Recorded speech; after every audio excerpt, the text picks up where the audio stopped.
Today's conversation is with Bill Litster, president of Better Biz Info. While we often have startups that are talking about raising capital on this show, we have a great opportunity here to talk about the people who are bootstrapping and who just happen to have more of a dream than they do business savvy. Bill makes sure that those people actually get to achieve their dreams. We started talking about, the proverbial music school teacher who says they want to bring music to the world, but they don't always watch their bottom line and how that impedes their vision.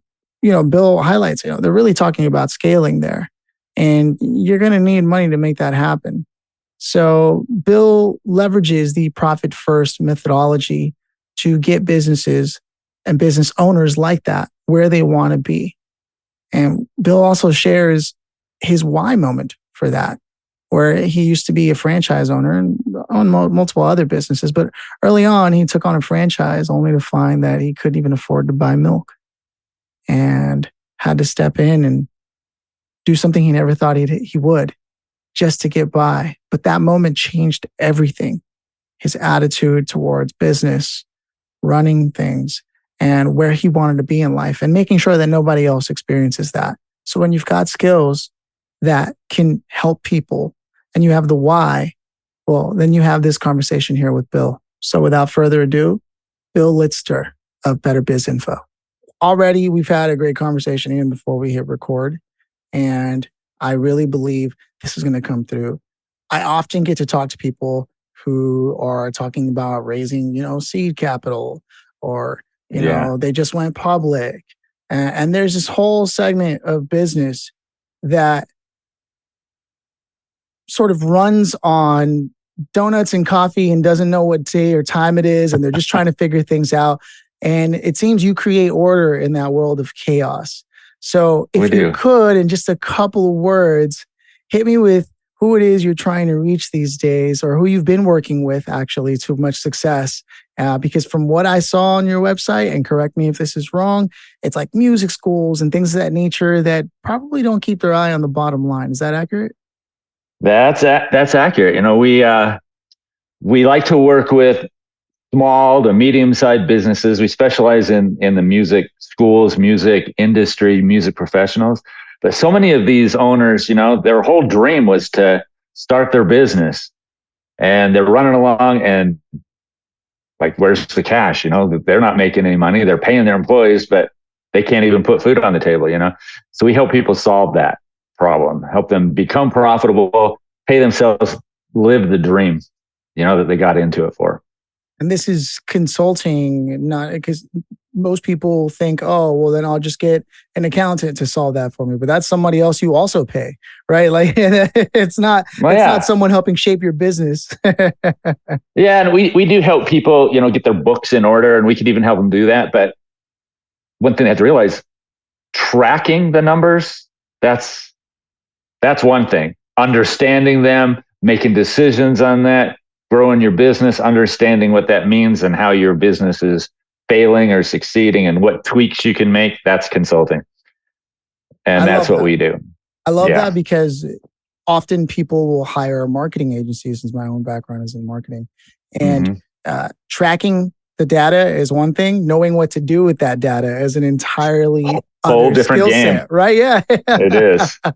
It is. When did you start turning in this direction? Were you always a consultant, things of that nature? Did you have a corporate background yourself, or entrepreneurial background? I actually started out of college as working as kind of a consultant with an accounting software company, and I would transition people from whatever systems they were to these new computerized network systems. And from there, I got into technology, because I had to do all this technology. So I became a Microsoft certified engineer, certified trainer, and I did training with NASA and Boeing and IBM and Dow Chemical and all over the country, even out of the country. And it's where I figured out, the marriage of technology and bookkeeping and business. And I worked with hundreds of business owners that had no idea where they were, would call the bank every day to see if they had any money. And I figured, you know what? We can solve this. We can solve this problem. And so that's where I started working with this. And, it's been a journey, but it's been awesome. I helped a lot of people along the way, helped myself, learned a lot, and had my own set of failures in life, as most entrepreneurs do. But man, we are helping a lot of people now, and I'm excited about that. Yeah.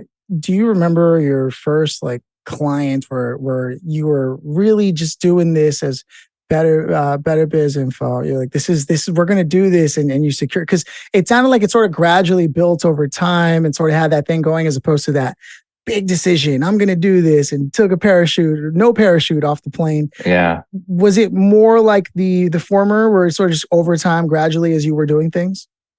Yeah, it was kind of, I'd been helping people with that for years. And then I bought a franchise and had a catastrophic failure, Wow. And I said, I am never going to do that again and have that happen to me. And I'm never going to let that happen to anybody else. And so I started implementing some of these cash flow procedures and profit management procedures. And I started working with clients, and then I ran into the profit first system, which was everything that I believed in, with the whole system around it. And, kind of one of my first clients was actually a company that does sealing of concrete, stuff like that. But got in with them. They had no idea where we were. So first we got their visibility, so they knew what they were doing. Trained them on how to read their numbers and what it meant, and then how to make business decisions. And then we started on this cash flow management system. And they went from losing money, not knowing where they were, to making money. And eventually the owners went off, built a house, turned the business over to their son, and making a lot of money, and referred me to like 20 other people, which 2 of them have sold their businesses and made a bunch of money now of those. So yeah, it's been really good. That's also one of the benefits of knowing your numbers, is you can actually sell the business if you wanted to. and you know what it needs to look like to sell it, right? So it's funny. One of the things I often come across on this show and many of the other shows that I hosted was that entrepreneurs have all at some point faced that we've got like 2 weeks left of runway for what we're doing. Yeah. We think. Yeah. And just the nightmares that come across. And it sounds like, when we go back to what you said about the franchise you owned, which I can only imagine what that was like. I've interviewed a few people who go around helping people get into franchises, right? Yeah. But I don't know if the support is in place there, and if I can't recall. It's usually not.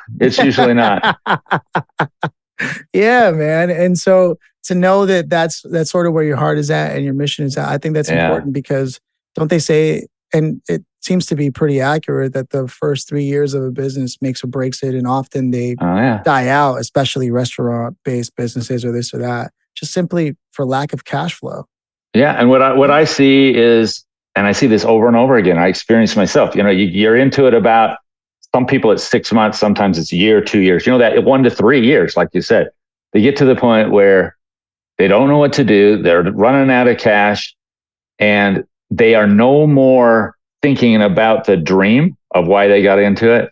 They're either thinking about how to get out of it, or figuring out what are they going to do on the side. What do they get? They're just more worried about going out of business than living their dream, And one thing I love about what we do is we actually can turn that dream back into reality on day one by implementing just a few things, and get them back into that perspective, remind them why they started this in the first place. And the one key thing I'll say right here is, if you think your business is broken and you're a failure, it's not you that's failing. It's the system you're using, because you just don't know how to make your money work for you, instead of you figuring out and being responsible for making it all work. It's money's just money, right? It's money in, money out. And if you can figure out how to make the money in more than the money that's going out, you are successful, right? I'm so glad you said that, because I myself have been there, and it's not, and you can only know that and say that the way that you just said, without with you making sure that you also have that experience. What I mean by that is, when you said, if you think you yourself are a loser or what have you because of the way things have turned out in business, anyone in business who's experienced that immediately goes, because it's true. Sometimes it's hard to separate. And often that only makes things worse when you can't separate it the does. way that you're feeling in regards to your business. Because you're right. The money itself doesn't have a care whether, you care about this or you care about that. Yeah, it's just money, but I remember when I was in that franchise business and my partner called and he said, I don't think you should be taking any money out of the business until we're making a profit. And I'm sitting there, I have 8 kids at home to feed. I can't just not have an income.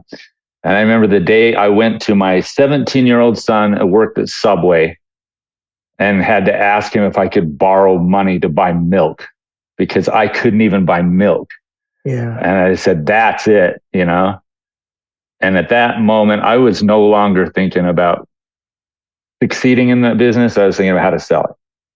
And you can't succeed when you're in that mindset, So profitability, it's a mindset. It's an understanding. I can do this. The system, our tendency to say is, I'm not cut out to do this. Other people can make business work. I just obviously am broken. I'm not the right guy. That's what you start to think. And I'm just telling you, it's not you. If you implement a few things, a couple of systems, some cash management, can turn it around pretty quickly. You just need the tools, and that's what I love to do, is help these people go from where they are to seeing where they are to changing where they are. If you can read your numbers and get some visibility, it's like reading a book, right? And if you can read the book, you can change the ending. But if you can't even read the book, you don't even know where you're going, It's like trying to get somewhere and there's no service and the GPS isn't working. It's like yeah. What I tell people, it's kind of like, when you're driving a car, people are like, well, I got to get my books from my bookkeeper and he's 60 days behind. I'm like driving a car, looking in the rear view mirror. I mean, you're never going to get where you're going if you're staring in the rear view mirror about what happened 60 days ago.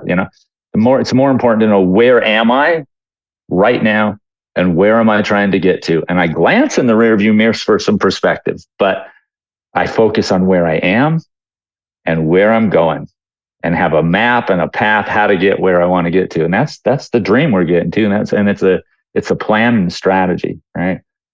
And we can get visibility, we can get profitability, and then we can scale, You brought something up that I think is super important, especially because I hang around with a lot of old school guys from time to time. I'm fortunate enough to have mentors, and they all kind of say the same thing to me. And they keep trying to remind me, it's funny, I've done 2,000 interviews. I hear all these things. I know all these things. And yet they go, you're overthinking business. It's actually really simple. It's just about charging people and making sure that what you're offering is actually worth charging for.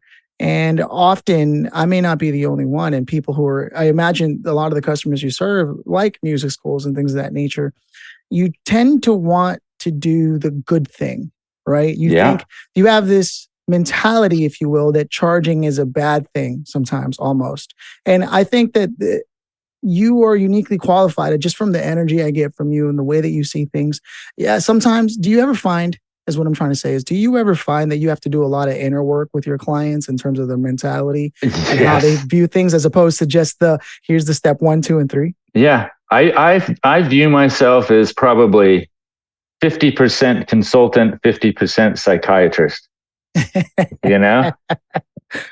to me about that. and it's the way it is, and I'll just use a music school, for example. Most of the people that start a music school are people who love music, they're into music, and their dream is to get music into the world and to help people love music. And it's this altruistic dream, and they're going to help everybody. And I think, they'll even say this, I'm really not so much into this for the money. I'm into this to get music into the world. And I'm like, well, number one, you still have to eat. But number two, if that's really your dream, to get music into the world and teach more people and get more people to love music, that dream to become a reality takes money. And if you want to reach more people, you got to have the resources and ability to reach more people, you know? You were talking about mentors. I had a fantastic mentor in my life. And he would always tell me, I tell many things he told me, but one of them was, he says, if God gave you the ability to make money, then you have a responsibility to use that gift to make money so that you can improve the world even more. It's not about you taking the money. It's about you having the resources to live your dream, whatever that is. If your dream is to buy a houseboat and live on the water for the rest of your life, great. If your dream is to reach 10,000 people and every year and teach them music, let's make that happen, But you got to pay yourself in the process. And that's one of the things that we do, and help people fulfill their dreams. As my mentor used to say, plan the work, work the plan. That's what we do. There it is. So, yeah. And it sounds like when someone says something, a pie in the sky, which can be reality, but like, I want to impact that many people with music, then what they're talking about is scaling, right? Yes. And they're getting ahead of themselves, because first you have to have some degree of profit before you can have the resources to invest in scaling up from profit. Yeah. Correct? Yeah, that's correct. And I talked to a lot of people, and they're like, the answer is the same. If I could just sell more, we'd be okay. If I could just sell more, right? So let's get into your transactions here, and say you're losing $1,000 on every deal. So you really want to get 20,000 more deals?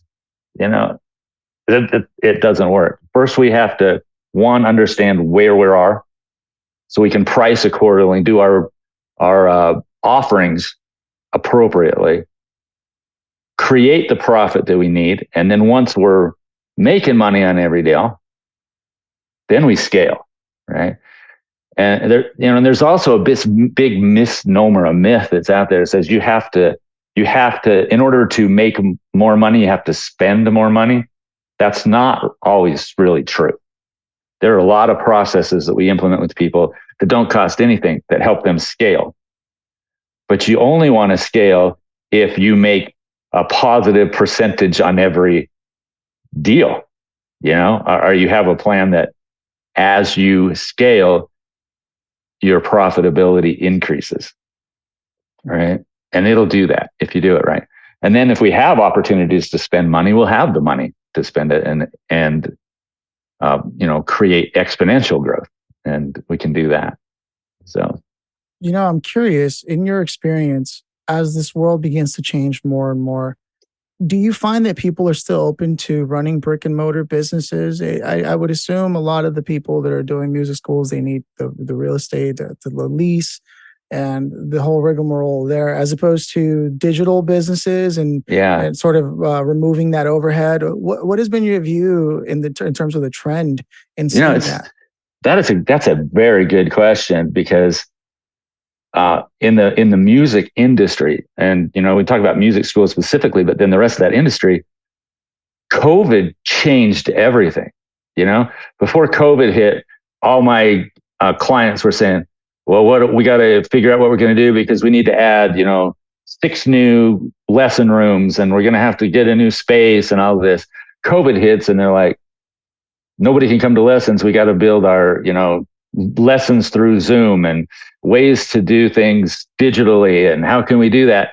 And suddenly, by the time COVID got over, people were like, we don't need to get any more rooms, because we have the ability to scale without having to have more rooms, and the rest of the industry. I mean, the world has changed. And it used to be, people thought to succeed in music, you have to be, Don Henley, the rock star, and get on stage and do all this.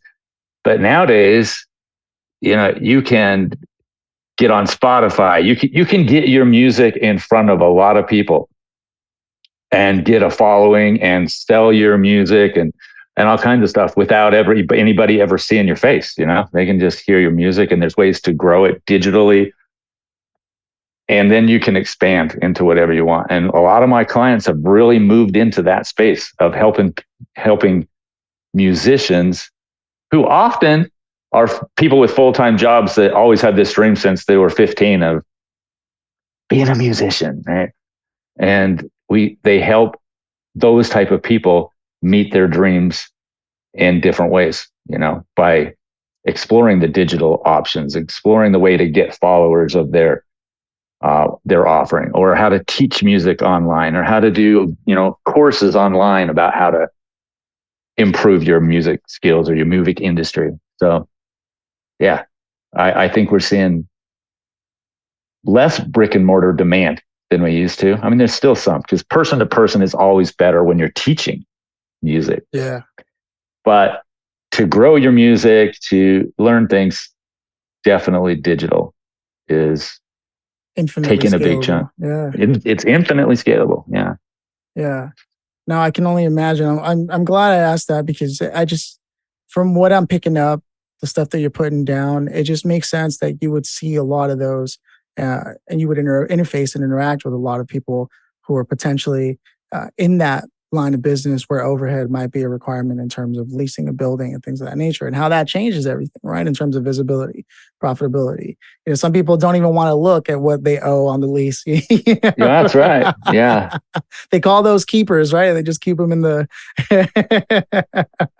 file cabinet. Yeah. But with that said, let's sort of talk about maybe the first use case you ever had where you said, "This is it.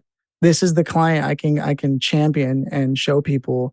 This is what I do." Do you have one in particular early on? Obviously, I'm sure you have spades now, many. But was there one in particular that first landed for you and you said, "Yes, this is exactly the model for what I want to do for the client," and because of the way that it succeeded? Yeah.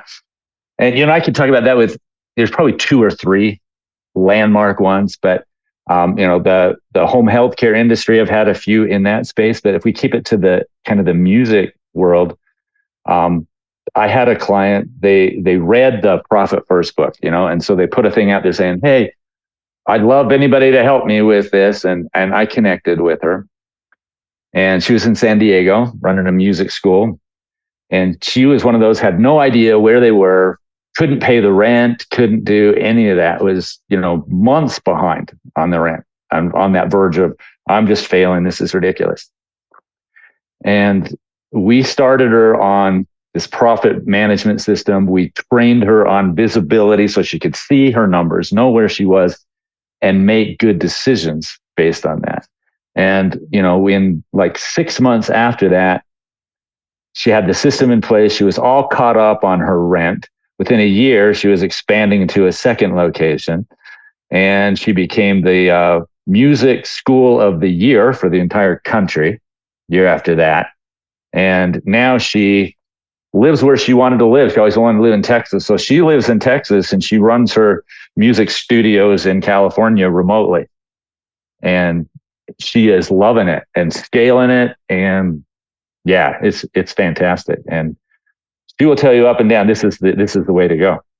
Get your visibility, get some profit first, some profit systems in place, and then the scaling is exponentially valuable. The things that we can do there, and we have processes for that we help people with. So. I love that. And first of all, congratulations to them. That sounds like the dream came true. You know what I mean? And thank you so much for doing that. When I think about the thread that's been sort of spun here in this conversation, all the way from I had that franchise and it went down the way that it did. And not only did I never want to go through that again, but I also want to make sure others don't. And then we come full circle here where you had someone who legitimately had no idea what they were going to do. And you changed that. You set that intention, set that goal. And that really is what you made your business of. And to be able to share with us that moment when you had to ask for money from your son, like just every business owner has been there. I know plenty of I've had that conversation. Those are tough moments. And that only happens when you decide to take a risk on yourself and bet on yourself. But not everyone has all the skills they need, there's just such a power behind what you're sharing, because there's a degree of transparency here in terms of lessons. Like, first, you got to be honest with yourself, right? Like, do you need the help? Then get the help and invest in that, because that'll change everything with the right help, right? And whether it's with you, Bill, or someone else, as long as people are willing to do that and then willing to do what the help is telling them to do, Yeah. right? Yeah. That's the other thing, right? Yeah, it is. And, and a lot of it is like it was with this lady I'm talking about that turned everything around. I mean, the first step was to get into her head that she could actually do this. She had to believe in herself. And when you see some systems, it helps you do that. So, I mean, there's been a few moments in my life that are like those life-changing things, One was when I had to ask my son for money, that changed me. A month ago, I was in Israel during the attacks. I was over there to do a speech and woke up and bombs are blowing up over our hotel. And I'm just like, and we spent 4 days, escaping out of Israel across the Jordan border. It was crazy. But I'll tell you what, that changed me. And one thing it changed me for is, life's too short to spend one more minute worrying about it and trying to say, I'm not sure I can make this work. Let's get serious, take the steps to turn our life around, turn the business around, because it can be done. And we don't have to wait another day, but be serious about it. Be intentional about it. Because if you have a dream and you're serious enough about it and you're committed to make a change, talk to someone like me that can help you, guide you through that process, you can have that dream, right? Just make it happen. And hard times in life, they're not bad things if we look at them as a motivation to help us change and make something different, right? Yeah, so man. That's good. No, I can't thank you enough for speaking power into anyone who's listening right now who, I often, like I said, I'll speak to someone and they're focused on, I've got my startup and I raised capital. And for some people, they can't relate to that because they went the other way. They decided to bootstrap and start their own business and be really gritty about it and just every day gritting their teeth and white knuckling it through the world. But that also doesn't have to be the case, especially when there's people like you out there whose mission it is to help bring that visibility, then the profitability, and then scaling to all those who really do have that big dream. It really can be that easy. Well, it's not going to be easy, but it really can be that practical. It can be that practical, right? You can start sleeping at night again because you have a plan. Which is usually what keeps people up, right? My own mentor always says something about what does he say? He says, clarity equals confidence equals execution, right? And that's BPS right there. Visibility, profitability, scalability. It's just other words. Yeah, profitability is definitely confidence, right? Because you know what? If you know you can put food on your own table and you can make your payroll, the world changes. I mean, you can spend your time, your brain power on actually improving and growing the business and meeting your dream instead of where am I going to get money for payroll? How am I going to feed the kids this week? Everybody's getting paid but me, Oh man, the amount of times I've heard someone say, and I personally didn't take a salary for like 3-4 months. I'm like, how did you even, And they wear it like a badge of courage. And I'm just like, it's because you're running your business wrong.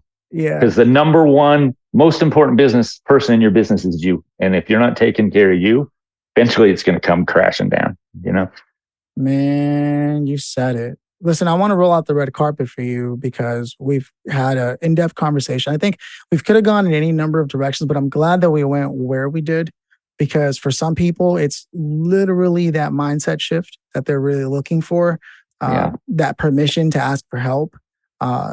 It doesn't feel good, especially when you're supposed to be the leader of this venture that you took upon yourself. But everyone needs the wise wizard to come in as part of the hero's journey, right? So with that said, let's roll out the red carpet. What do you want the listeners to know? Do you have any books, webinars, opportunities for people to visit or go to? Yeah, we do. We run a free webinar once or twice a month on introduction to profit first, introduction to profitability. And we go through that in that webinar, some just fundamental steps of what you can do to create permanent profitability in your business starting tomorrow. I mean, if you follow those steps, even from that free webinar, you can change the world, All right. And we also give you some tools and say, this is how you can get additional help from us. But I think that's a great place to start. It's no risk, just get in and kind of get a feel for what kind of tools are available and get your mind back on track, And so betterbizinfo.com, we have all of that, those links to sign up for those free webinars. And that's good. I'd certainly encourage people to read Profit First by Mike Michalowicz. It's a book that's out there. We do support people in that and help them implement that process. And other than that, I'd love to just talk to people on the phone. I mean, we do a free introductory call just to talk to them about their business, where they're at, answer some questions, point them in the right direction. And if we work together, great. But I want to help people because I don't want anybody else not being able to put milk on their table if I can help it. So, man, thank you for that, because I know those feelings all too well. And I've interviewed enough people to know that that is a very common, lonely, they think it's lonely place to be. But if you just open up and have the conversation and talk to the right people like yourself, Bill, that can change literally immediately. Yes, it can. It can. Man, thank you so much for stopping by. You're welcome. Thank you.